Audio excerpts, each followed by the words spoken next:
Friends, welcome to my channel. कैसे हैं आप सब लोग? आशा करती हूँ कि आप सब लोग की ट्रेडिंग जर्नी बहुत ही अच्छी रही होगी। मैंने थर्सडे के लिए ये वीडियो डाला था और मैंने यहाँ पर एक्सप्लेन किया था। आप मेरा ये वाला वीडियो जाके देख सकते हैं। मैं बता देती हूँ आपको, ये वाला मेरा वीडियो था जहाँ पर मैंने थर्सडे के लिए एनालिसिस डाला था और इसमें मैंने पूरा प्रेडिक्शंस करा था कि मार्केट में एक बुल रन भी आ सकता है, बट अभी क्या है, मार्केट क्रैश की तरफ जा रहा है। बट क्योंकि अभी क्या है ना कि वो जो मैंने इस वीडियो में बताया वो FIIs की कुछ खरीदारी के बारे में जिक्र किया था, जिसका इफेक्ट मैंने बोला था 1-2 दिनों में देखने को मिल सकता है।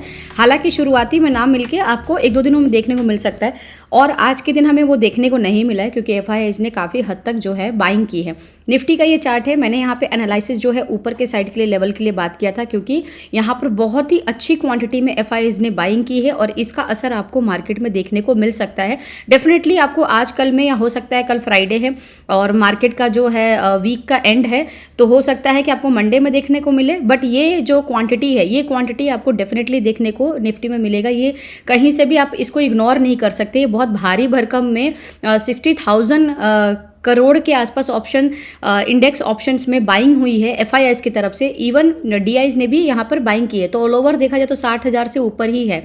ठीक है, हालांकि आज की डेटा देखें 6 नवंबर की, तो इसमें DIs ने बाई की, FIIs ने यहाँ पर हल्की सी बिकवाली की है, बट इसको हम इग्नोर नहीं कर सकते। इसका असर अभी देखने को हमें नहीं मिला है। ठीक है, सिमिलरली अगर डाउजोन की बात करें तो यहाँ पर एक दिन पहले जो डाउजोन था, एक दिन पहले का डाउजोन वीक था, बट अभी क्या है कि आज का डाउजोन अभी थोड़ा पॉजिटिव जा रहा है। बट हमने जो थर्सडे की एनालिसिस की थी उससे पहले 4 तारीख के आसपास का वीक चल रहा था, तो वो हो सकता है डाउजोन का ही असर आज मार्केट में आपको देखने को मिला हो। बट अब बात करें तो यहाँ पर आपका ग्लोबल बाजार जो है वो पॉजिटिव है, कंप्लीट पॉजिटिव है। और उसके बाद FIIs की बात करें तो ये यहाँ पर FIIs की ये क्वांटिटी आप प्लस कर लो, प्लस आपका ये जो 1-2 दिन पहले की खरीदारी ये प्लस कर लो, इसको इसमें माइनस कर दो तो भी इसकी क्वांटिटी ज़्यादा है। तो अगर देखा जाए तो डेटा के हिसाब से मार्केट एकदम पॉजिटिव है और आपको पॉजिटिव मार्केट देखने को मिल सकती है निफ्टी में। ठीक है, हम यहाँ ऊपर के लिए ही लेवल की बात करेंगे। हालांकि हमारे कल के लिए भी ऊपर के लेवल्स थे, बट मार्केट ने यहाँ पर रिवर्स कर दिया है। बट अब देखते हैं, देखो ये क्या है ना, मार्केट है, इसमें अप्स डाउन आते रहेंगे। लेकिन मैंने यहाँ पर बताया भी था कि हो सकता है कि आपको थर्सडे वाले दिन नेगेटिव दिख जाए या तो आपको फ्राइडे वाले दिन दिख जाए। वो आपको थर्सडे में ही नेगेटिव दिख गया, पॉजिटिव नहीं देखा। FIIs का असर अभी थर्सडे तक नहीं हुआ है, आज नेगेटिव हुआ, यानी कि आज ग्लोबल बाजार का इफेक्ट दिखा है हमारे इंडियन बाजार में। अभी FIIs ने रिजर्व में इतनी सारी क्वांटिटी की खरीदारी की है, वो मार्केट कभी भी फट सकता है, रिवर्स हो सकता है मार्केट। तो ये ज़रूर आप सावधान होकर चले और सतर्क होकर चले।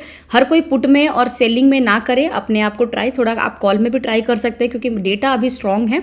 ठीक है, चार्ट के हिसाब से थोड़ी सी नेगेटिविटी है लेकिन डेटा स्ट्रांग है। चार्ट का पैटर्न, कैंडल का पैटर्न जो है वो तो कैसे भी बन सकता है डेली के हिसाब से। ठीक है, तो अब देखो यहाँ पर मैंने फिबोनाची लगा दिया है। अब देखो डेली के हिसाब से जो डेटा है, ये देखो डेली कैंडल के हिसाब से जो निफ्टी का चार्ट है, आप देखो डेली कैंडल के हिसाब से देखते हैं तो ये वीक है। और अगर स्टेयर्स की बात करें तो यहाँ पर देखो एक डाउन स्टेयर्स बनता हुआ नजर आ रहा है। देखो एक ये आप कैंडल देखो, एक ये कैंडल देखो, ये थर्ड कैंडल देखो, ये ऐसा लग रहा है कि सीढ़ियों की तरह नीचे की तरफ जा रहा है। बट आप देखो कि ये कहीं ना कहीं इस तरीके से एक ट्रेंड लाइन भी बन रहा है और ये ट्रेंड लाइन मैंने आपको यहाँ पर बताया था। ये देखो, ये मैंने बताया था ऊपर की तरफ जा रहा है तो ये कहीं ना कहीं गिरेगा। यहाँ पर कंसोलिडेशन हुआ 2 दिन और उसके बाद देखो कितना अच्छा खासा गिर गया है। तो इसका जो असर है वो डेली के हिसाब से यहाँ पर 3-4 दिन लगातार आपको मार्केट गिरता हुआ नजर आया है, तो ऑल ओवर भी देखना चाहिए। ठीक है, मार्केट वीक था, आपको वीक यहाँ नजर आया। डेटा में चार्ट हमारा इस तरीके से चार्ट बन रहा था तो चार्ट का भी असर आपको दिख गया। इवन इससे कुछ दिन पहले भी मार्केट काफ़ी सारा सेलिंग भी हो रहा था तो वो भी आपको असर आया। यानी डेटा प्लस चार्ट दोनों हमारा जो था एक्यूरेट वर्क कर रहा था। अब यहाँ पर रिवर्सल जोन आना स्टार्ट हो गया क्योंकि डेटा अब हमारा स्ट्रांग है और हमारा जो ये ट्रेंड लाइन है ये भी हमारा स्ट्रांग बन रहा है। आप पूछोगे, आप बोलोगे कैसे, मैं आपको बताती हूँ कैसे। ये ऊपर की तरफ उठ रहा था मार्केट, यहाँ पर थोड़ा सा कंसोलिडेशन करके नीचे की तरफ आ गया। ठीक है, गिर गया। अब ये ट्रेंड लाइन को, अब इसको हम छोड़ देते हैं, इसको आप इग्नोर करो, इसका तो असर यहाँ तक आ चुका है। आप इसको इग्नोर कर दीजिए क्योंकि इसका जो असर है वो आपको इस वाले ट्रेंड लाइन में देखने को मिल गया। यानी ये ऊपर उठ रहा था तो इसका नीचे गिर चुका है। अब ये ट्रेंड लाइन को हम करंट में पकड़ेंगे। ये ट्रेंड लाइन एक नीचे की तरफ जा रहा है, इसका मतलब है कि अब यहाँ से मार्केट कंसोलिडेशन करके ऊपर की तरफ भाग सकता है, तो ये एक पॉजिटिव संकेत है। देखो अभी क्या है ना कि लेकिन डेली के हिसाब से चलेगा। हो सकता है आपको कल मार्केट में आपको इतना बड़ा ही मूवमेंट देखने को मिले, लेकिन मैं आगे के लिए बता रही हूँ। देखो ये जो है 1 2 3 4 5, ये पूरा 7-8 दिन का कैंडल है। मतलब 1 से 1.5 वीक की बात मान लो, 2 वीक आप रख लो, बट ये हम वैसे लेंगे, 5 दिन का होता है, ठीक है। तो ये दूसरे हफ्ते में ये यहाँ से पॉजिटिविटी आपको जा सकता है और हो सकता है फिर 26,000 का आंकड़ा आराम से पार कर जाए। तो ऊपर उठने के लिए हमेशा याद रखिएगा नीचे मार्केट ज़रूर गिरेगा, तभी जाके वो ऊपर उठेगा, और ऊपर उठ जब भी नीचे गिरता है तो ऊपर उठ उठ के गिरता है, ठीक है। तो ये तो एक कहावत हो जाती है, इसको भी आपको माइंड मेकअप करके चलना पड़ता है। तो अब ये ट्रेंड लाइन का जो आप देख रहे हैं यहाँ साफ सीधा दिखा रहा है कि अब यहाँ से मार्केट रिवर्स होने को जा रहा है। हो सकता है कल का कैंडल एक बुलिश स्ट्रॉन्ग कैंडल बन जाए इस तरीके से, फिर ये इस तरीके से बन जाए और यहाँ से फिर मार्केट जो है मंडे के दिन हमें देखने को पॉजिटिविटी देखने को मिल सकता है, ठीक है।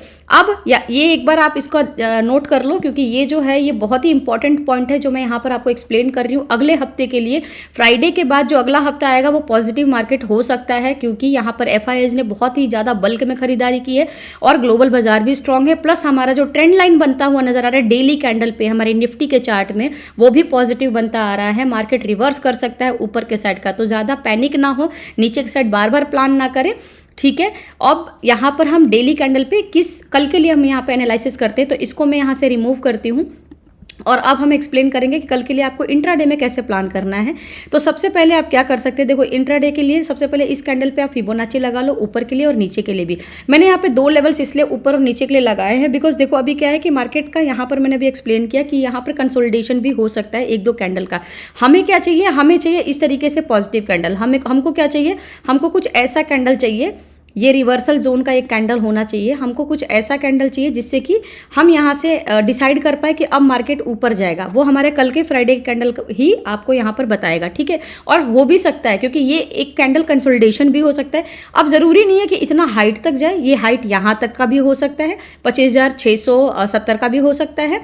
और गिरावट जो है इस कैंडल का लो को भी तोड़ के एक नीचे की तरफ जा सकता है। कहने का मतलब सुबह उठ जाए मार्केट, सुबह खुलते ही मार्केट गिर जाए और उसके बाद रिवर्स करके ऊपर आ जाए, ऊपर में एक ऊपर के साइड क्लोजिंग दे दे, तो हम एकदम से पॉजिटिव हो जाएंगे और जो हमारा एक्यूरेसी है यहाँ पर अगले हफ्ते के लिए जो हमारा प्रेडिक्शंस है वो हमारा सही हो जाएगा, ठीक है। तो अब क्या करेंगे, इसको मैं डिलीट करती हूँ। अब यहाँ से हम बात करते हैं। सबसे पहले मान लीजिए ये कंसोलिडेशन जोन है, हो सकता है मार्केट इस बीच कहीं खुल जाता है और ये रहेगा आपका 25,500 के आसपास का।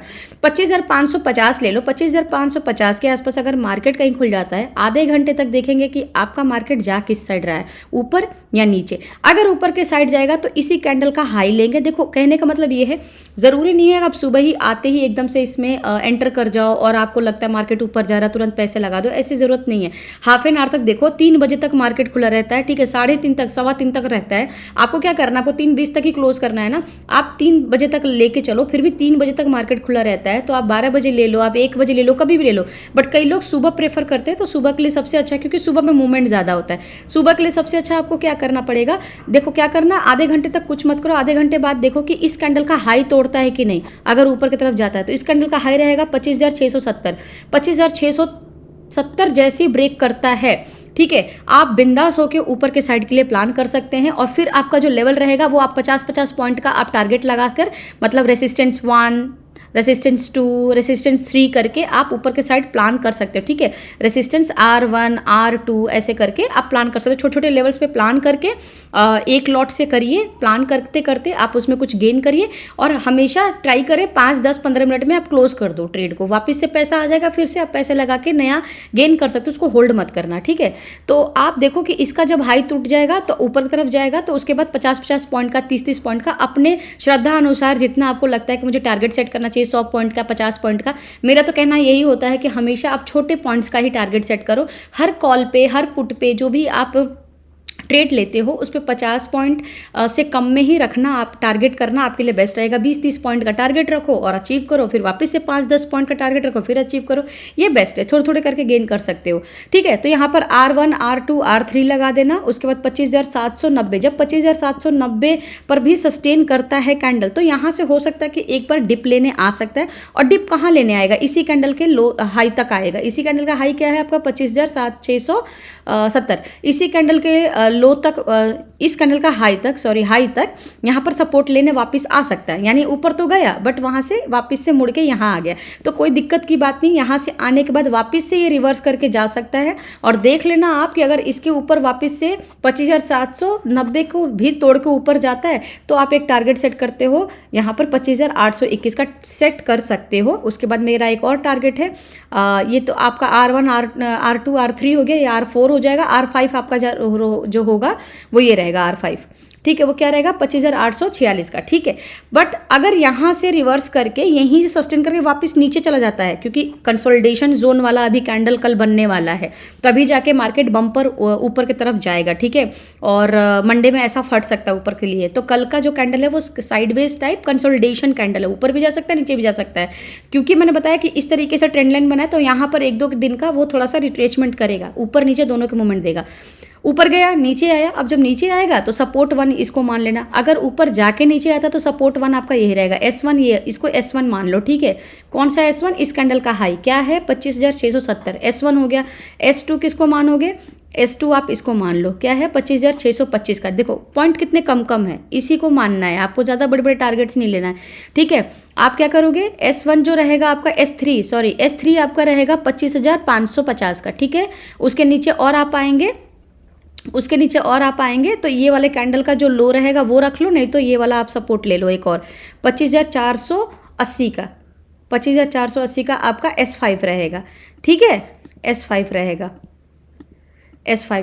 इससे ज़्यादा आप एक्सपेक्ट मत करो, लेकिन गिरता है तो हो सकता है फिर आपको 25,433 भी दे जाए। ये वाला सपोर्ट भी आप रख सकते हो, क्योंकि दिन भर मार्केट ट्रेड करता है। बट दिन भर आपको नहीं करना, आपको क्या करना, आपको थोड़े से पॉइंट्स लेके और उसके बाद मार्केट से निकल जाना है। फिर मौका देगा मार्केट, आप फिर जाके अर्न कर सकते हो। ज़रूरी नहीं हो कि आप सारा का सारा कैंडल पे ही ट्रेड करते रहो और ऐसे में ही पैसे जो है आपके डूब जाते हैं, ठीक है। इसका स्क्रीनशॉट ले सकते हैं अगर आपको इंट्राडे करना है और आपको 5, 10, 15 मिनट के कैंडल पे भी करना है तो आप इसका स्क्रीनशॉट ले सकते हो।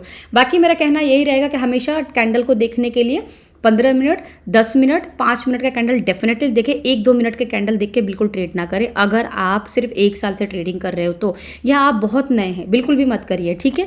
ये सारी डेटा। दूसरी बात, डेटा को भी गैदर करके करिए। अब जैसे मैंने देखा यहाँ पर ग्लोबल बाजार स्ट्रांग हो गया, FII स्ट्रांग हो गया, हमारा चार्ट भी स्ट्रांग बन के यहाँ पर ट्रेंड लाइन बन के आ रहा है, तो ओवरऑल मार्केट पॉजिटिव है। बट कैंडल रेड है तो रेड पे नहीं जाना है कि कैंडल रेड है तो रेड पे जाना है, नहीं, ऐसे नहीं जाना है। आपको क्या करना, आपको सब देखना है, सब क्या है, सबकी तरफ से पॉजिटिविटी आ रही है, ठीक है। तो इसका आप स्क्रीनशॉट ले सकते हैं। आइए चलिए हम थोड़ा सा बैंक निफ्टी पे भी यहाँ चर्चा कर लेते हैं कि बैंक निफ्टी का यहाँ पर सेंटीमेंट कैसा है। बैंक निफ्टी जो होता है ना, बहुत फ्लक्चुएशंस होता है, इतना ज़्यादा वो स्पाइक देता है, इतना मूवमेंट करता है कि जो रिटेलर्स हैं ना वो ट्रैप हो ही जाएंगे। तो इसीलिए मैं बैंक निफ्टी नहीं बताती हूँ। भागता बहुत ज़्यादा है, बट लोगों का ना दिमाग उसी को अट्रैक्ट करता है कि नहीं हम तो ज़्यादा पैसा उसी में कमाएंगे। एक झटके में पलक झपकते ही आपका 20-25 हज़ार जब रेड में हो जाता है तो आपको पता नहीं लगता कि अभी तो मैंने इसको खरीदा था और पलक झपकते इतना लॉस हो गया। लेकिन पलक झपकते वो प्रॉफिट भी देता है, बट प्रॉफिट कम देता है, लॉस ज़्यादा कराता है जो नए रिटेलर्स हैं, ठीक है। बट फिर भी मैं बता देती हूँ जिनको बैंक निफ्टी में इंटरेस्ट है, वो जो करते हैं ट्रेडिंग वगैरह, उनके लिए भी मैं यहाँ पर एक्सप्लेन कर देती हूँ। देखो अभी क्या है ना कि इसी कैंडल, अब देखो इस कैंडल क्या है, इस कैंडल में क्या बन रहा है, इस कैंडल में कमेंट करो, मुझे बताओ इस कैंडल में क्या बन रहा है, ये क्या बन रहा है। इसमें मुझे 2 चीज़ें दिख रही हैं। एक क्या दिख रहा है कि इस तरीके से कुछ फ्लैग पैटर्न भी बन रहा है, ठीक है, पॉजिटिव फ्लैग पैटर्न। और क्या मुझे दिख रहा है, मुझे दिख रहा है कि यहाँ से M पैटर्न भी बन रहा है, ठीक है। ये कंसोलिडेशन जोन हो गया, उसके बाद गिर सकता है।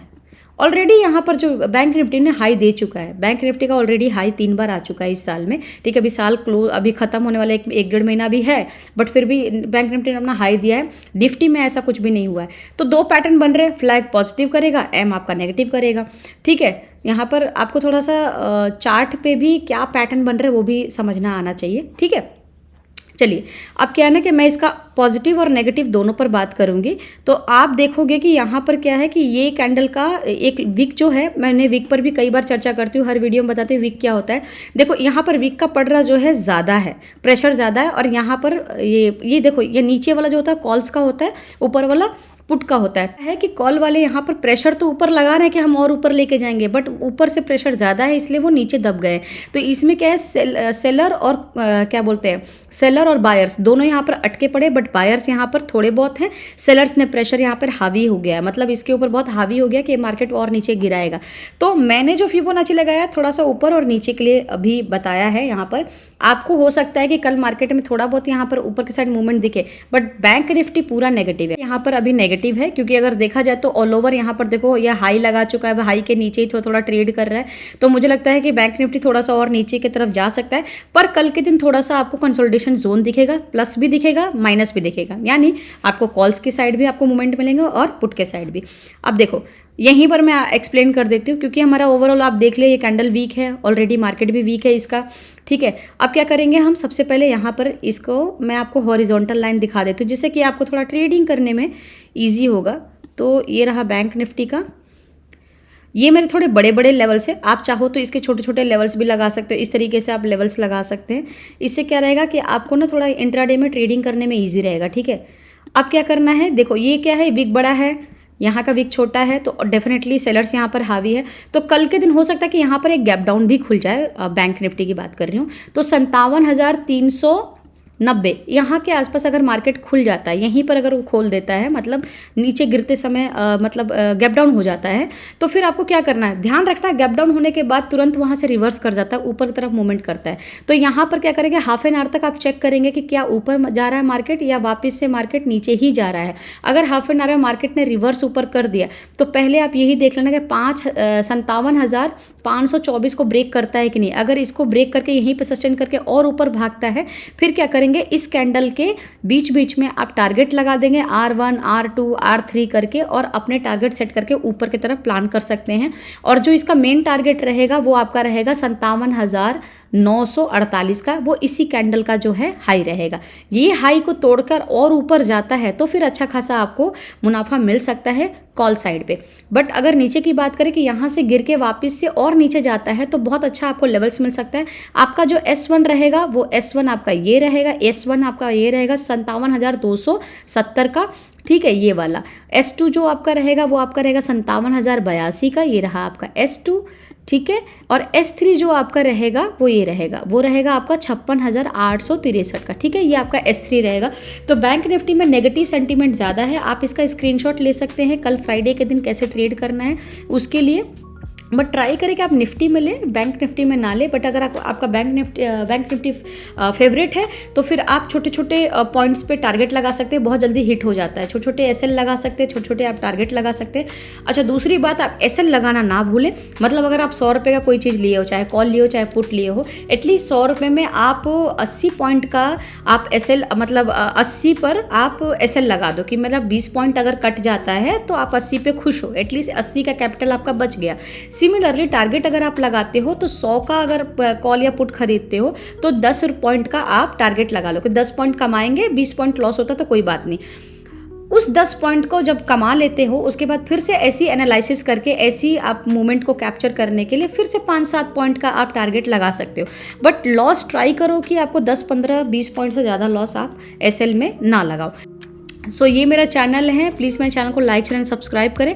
अगर आपको कुछ भी डाउट होता है तो आप मुझे कमेंट कर सकते हैं, मैं हर एक वीडियो में आपके पॉइंट्स को कवर करने की कोशिश करूंगी। ट्राई करना कि अगर आप इंट्राडे ट्रेडिंग करते तो आपको कुछ डाउट आता है तो वो डाउट आप मुझे कमेंट में लिख सकते हैं। मैं हर एक वीडियो में फिर वो आपके डाउट्स को एक्सप्लेन करने की कोशिश करूँगी, रिजॉल्व करने की कोशिश करूँगी। बहुत बहुत शुक्रिया।